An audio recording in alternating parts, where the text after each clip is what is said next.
karamatnya Syekh Saman Al-Madani radhiyallahu anhu, yaitu bahwasanya diceritakan telah dikhabarkan oleh seorang laki-laki yang soleh lagi zahid, yaitu Maulana Syekh Idris At-Takali, ketika aku Jersidin hendak berlayar dari negeri Swiss untuk pergi haji ke Baitullah dan ziarah ke kuburnya Rasulullah. Aku pergi haji itu lewat laut dengan kapal. Tiba-tiba kapalku Jersidin terdampar di atas karang dan hampir pecah. Maka aku seru, aku panggil, ya Syekh Saman, sebanyak 3 kali. Maka datanglah Syekh Saman Al-Madani menurunkan kapalku. Padahal tidak ada satu orang pun yang tahu di tengah laut. Mana ada internet, mana ada BBM, mana ada telepon. Nah, kemudian saat aku sampai ke Madinah, aku bersilaturahmi dengan Syekh Saman Al-Madani. Aku pun masuk ke langgar musallanya Syekh Saman Al-Madani, menunggu waktu untuk bisa bertemu dengan Syekh Saman Al-Madani radhiyallahu anhu. Nah, lalu aku pun bertemu dengan Syekh Saman. Aku pun mengisahkan di kampungku ada seorang pejabat yang jolim, sangat suka mengambil harta-harta orang, merampas dan merampok. Bertanya si Din ini, wahai Syekh Saman, apa amalan yang bagus untuk dibaca daripada asma Allah yang 99 itu nama nan cucuk lawan ulun, nang dibaca supaya ulun selamat dari kejoliman raja tersebut. Kata Syekh Saman, sebut namaku 3 kali. Pikirnya nang betakon, kada jelas aku pertanyaan nih. Diulang ya Syekh Saman, apa nama-nama Allah yang cocok lawan ulun untuk diamalkan supaya ulun selamat daripada kejoliman raja? Kedua jawaban beliau, sebut namaku 3 kali. Diulang lagi sampai 3 kali. Asma Allah nang ulun cocok nih lawan ulun apa? Sebut namaku 3 kali. Apakah kau ragu siapa di tengah laut yang kau panggil? Padahal kan ada nampaknya Syekh Saman di Madinah tahu cerita bahwa ada kapal terdampar di tengah laut. Kemudian yang nolong siapa? Syekh Saman Al-Madani. Kemudian penyebab jadi beliau datang apa? Yang di dalam kapal berkuciak minta tolong. Padahal kada bahabar lagi lan Syekh Saman nang menolongi kapal terdampar apa? Ujar Sedien, kadinget kan nyawa buntung. Nyawa di tengah laut kapal tuh hana pecah terdampar di atas karang. Nyawa bekiau Tuhan kah bekiau unda kah? Ilah jangan kadinget. Jadi Jersidin sebut saja nama unda 3 kali. Ya kan? Kita yakin hanya Allah yang bisa menyelamatkan kita. Kita nggak berubah etikat, hanya Allah yang bisa menyelamatkan kita.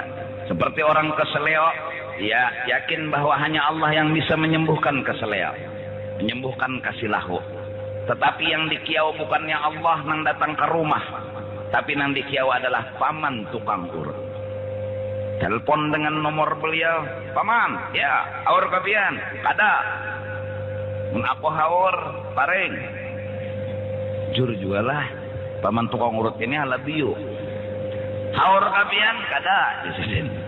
Kawa kapian ke rumah, kawa bapak urutakan ulun. Kita yakin yang bisa menyembuhkan kesilau hanya Allah. Kita yakin dan tidak akan pernah berubah Allah yang menyelamatkan kesilau. Tapi Allah berkata, kalau hendak menghilangkan kesilau, kiau tukang urut tu nah. Nyawa bilanya tukang urut tu mau, di situ menunjukkan undan yang mau. Bila tukang urut tu menggerakkan tangannya mengurut nyawa, itu menunjukkan undan yang begawi. Diurut nyawa undan hendak menyembuhkan kesilau nyawa kadusa ngalih-ngalih, unda nampak di situ kisah unda.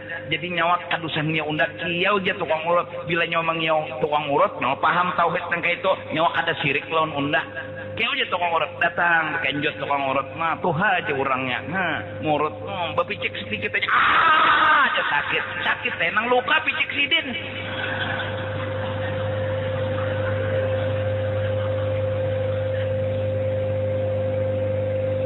Syekh Saman dapat izin dari Rasulullah untuk mengurus orang yang meminta tolong kepada beliau. Tukang urut dapat izin untuk mengurut. Tukang cabut angin dapat izin untuk mencabut angin. Tukang pidara dapat izin untuk memidarai orang.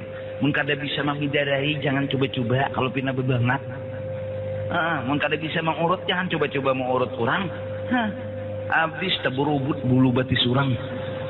Mulai bawah tarikakan ke atas ya Allah, kasih lahu kada hilang tala apa bulu orang makam teburubut. Asalnya nang kasih lahu sabuting jadi 5.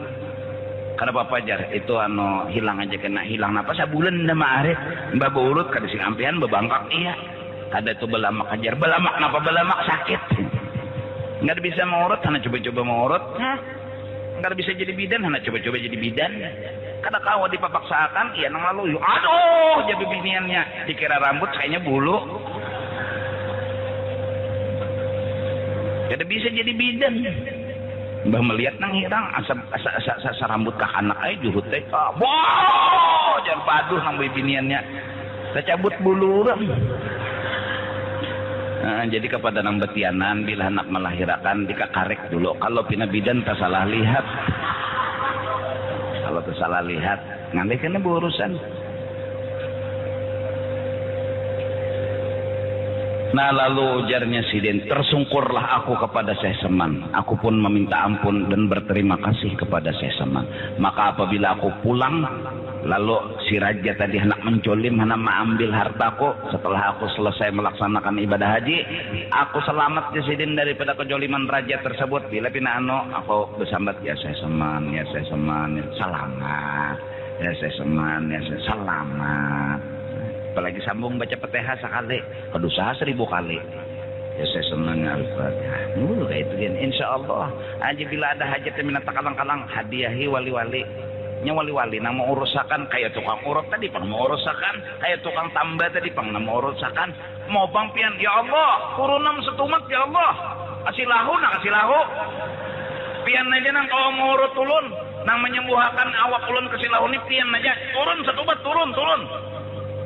Bungol menaja Tuhan suruhnya unda turun maka unda muhalafatuhu ta'ala lil hawadis unda ni kada sama lawan makhluk setumat Tuhan ulun bilanya menyiang orang Tuhan sirik ulun menyopian aja nah turun kasih ke sini unda haur ke Tuhan makhluk nang kita panggil minta bantuan bukan menuhankan makhluk enggak bukan. Orang belajar ma'rifat pasti mengerti hal tersebut.